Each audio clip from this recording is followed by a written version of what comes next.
Okay, then welcome the second one, Shuyue Style Li, and welcome her.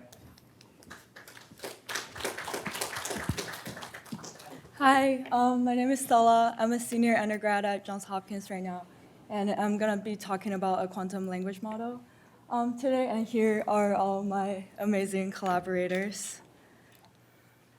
So first, I'm going to talk about the basic of quantum computing, and then I'm going to talk about some of the problems that we face in terms of pre-trained language models, and then I'll introduce our framework, which is a decentralized portable quantum language model that's trained on multilingual and code-mixed data sets. And I'll talk about the results and analysis. So for quantum computing, I'm not going to go into too much of the math because I don't understand that either. But qubit is the basic unit of information.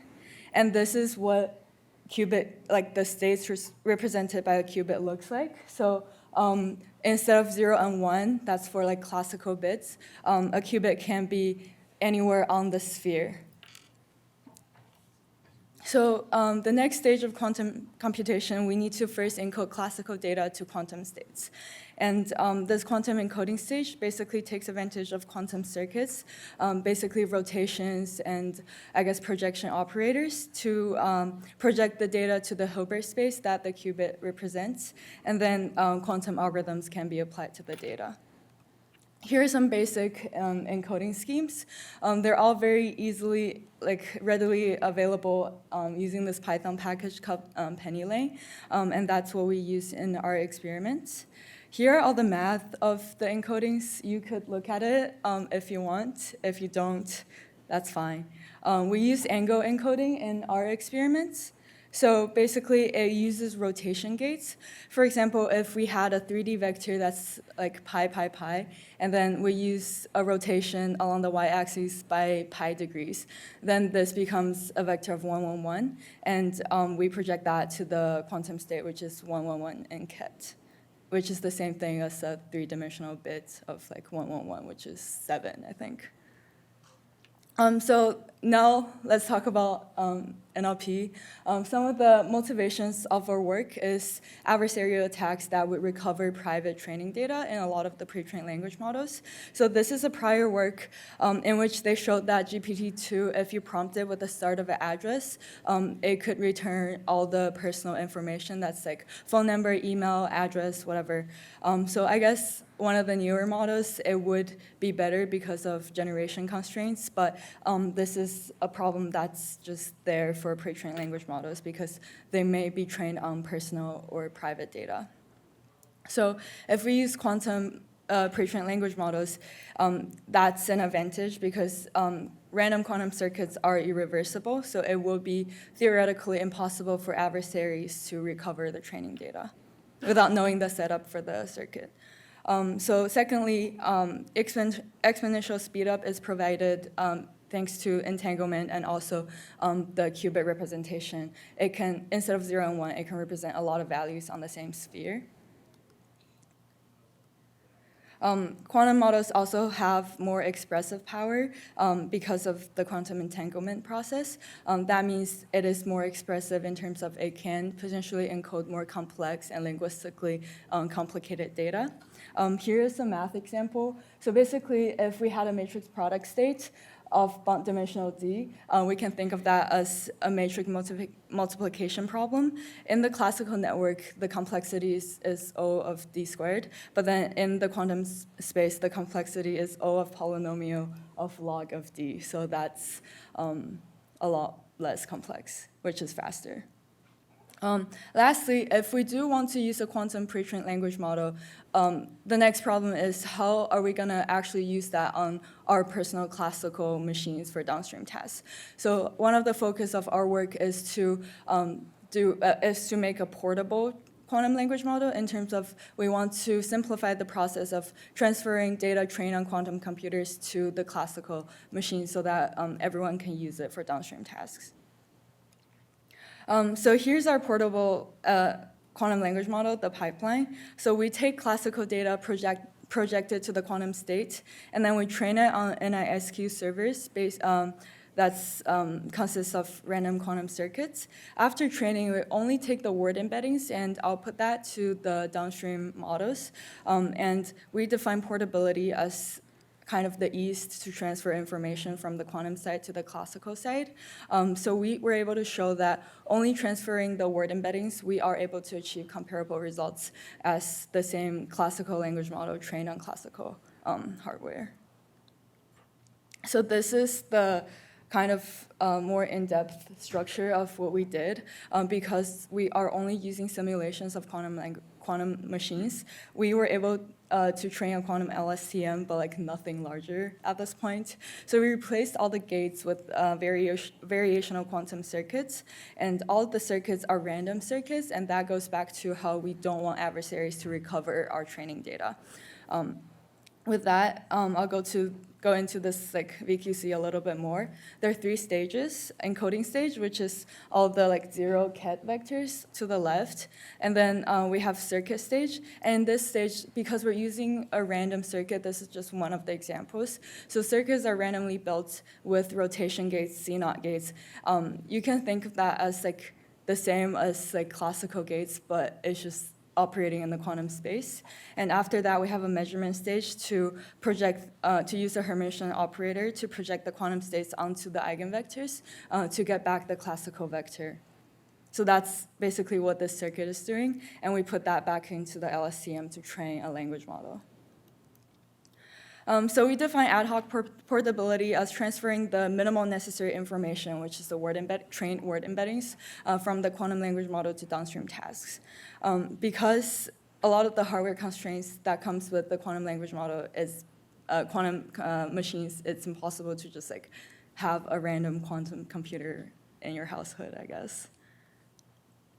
So for our experiments, we use intrinsic and extrinsic evaluations, loss and perplexity, and we also use the downstream sentiment analysis task to kind of do a sanity check that our quantum model performs the same as its classical counterpart that has the same, roughly the same number of parameters. And we also did some ablation studies. So the data sets that we used, we wanted to use a more like multilingual, linguistically complex data set. So we are using this multilingual Twitter data set. Another reason we used that was it's labeled for sentiment analysis, so it'll be easier for us to do the downstream task. And for the downstream task, we used the same data to train the language model. So if you look at this, so the model size are tiny because to train one of the quantum models with like 4 qubits, it takes around like a week, which is not ideal. So the speed up that I was talking about is theoretical. So for right now, we're only doing the simulations. As you can see, the perplexity for the 4-qubit language model and the classical model, they're roughly the same size, and the perplexity is the same, which makes sense. And then we tried to train a larger language model, and the perplexity drops. So I do want to talk about how like the perplexities in like 3 digits, 4 digits. This is completely like fine, because if you think about the model size and think about what your usual model sizes are, so this perplexity is not like surprising, I guess. So for the downstream sentiment analysis task, we also achieved comparable results. I mean, like, we can see that the accuracy is like 0.006 higher, but like I don't think that's significant. The conclusion is just that just using word embeddings trained by the quantum language model, we are able to achieve comparable results. And I guess the takeaway is not like it's better than the quantum one. It's just that the security and speed like advantages theoretically. We also looked at the training loss of the classical versus quantum models. You can see that the classical model has a smoother loss, which also makes sense because in the quantum stage, when we train the model on the NISQ server, there are like fault tolerance problems. So like it is still a possibility that some of the parameters would collapse. So it is not as smooth, but then the quantum model converges faster and it has a better loss overall. And then we also wanted to compare models with different sizes. So we trained a model with 4 qubits and 6 qubit. The model sizes I'm sure it's not too different, but then in the simulation sense, the 6-qubit model takes a lot longer to train. But then within the same number of epochs, the 6-qubit model was able to achieve a lower loss. And then if we zoom into the first epoch, the loss drops very fast for both of them, even after the second step. That means that the quantum model is able to learn very complex information in a very short time. So the summary of this project, data security, we deal with that by using a decentralized training approach plus the random circuits. And for scale and speed up, we use quantum training and rely on this theoretical speed up, even though we don't have ability to actually do that right now. But it would be something to think about when we actually can use quantum computers for large pre-trained language models, and as well as the expressive power given by quantum entanglement. And we here define that's a typo, portability in terms of only transferring the embeddings to the downstream models. So some of the future work that we might want to think about, we didn't do any of the hyperparameter tuning. This is kind of just a foundational proof of concept that a quantum language model works. And then it would also be very helpful and interesting to have a theoretical proof of privacy in terms of language models. So all of our privacy proofs are based on quantum circuits. So it is kind of like there is a theoretical guarantee that it will be irrecoverable, but then it would be nice if we can sort of come up with some theoretical proof. But then if you think about it, the classical sense, people are also just using probing to do proof of privacy. So there are also possibilities to extend this work to larger language models, even though we can't train too complicated models by using the simulations. There's another interesting perspective to think about how to simplify the language model itself so that we can use quantum mechanisms to train it. For example, do we really need attention on every single token? Maybe not. Then we can train like a light transformer or something like that with the quantum model. And I guess in a few years, maybe there's a quantum BERT. And here's my non-engineering approach to a quantum BERT that's entangled, I guess. Yeah, that's it. Questions?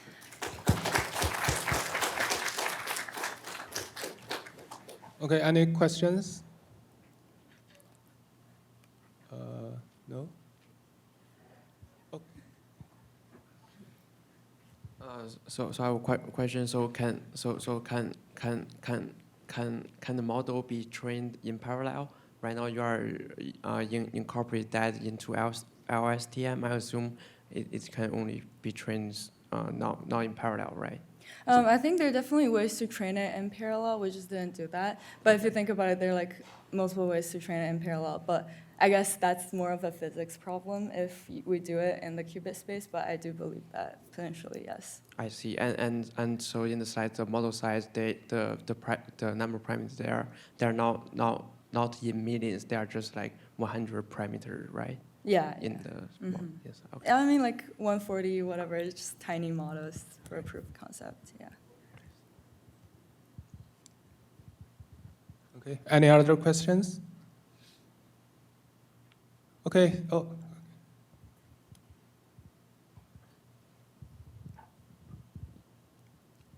Well, thank you for the presentation. I'm just curious to know what makes it harder to train faster, because the theoretical guarantees are pretty interesting, but actually the simulations that you're doing isn't as fast. So what will be required to actually get to that speed?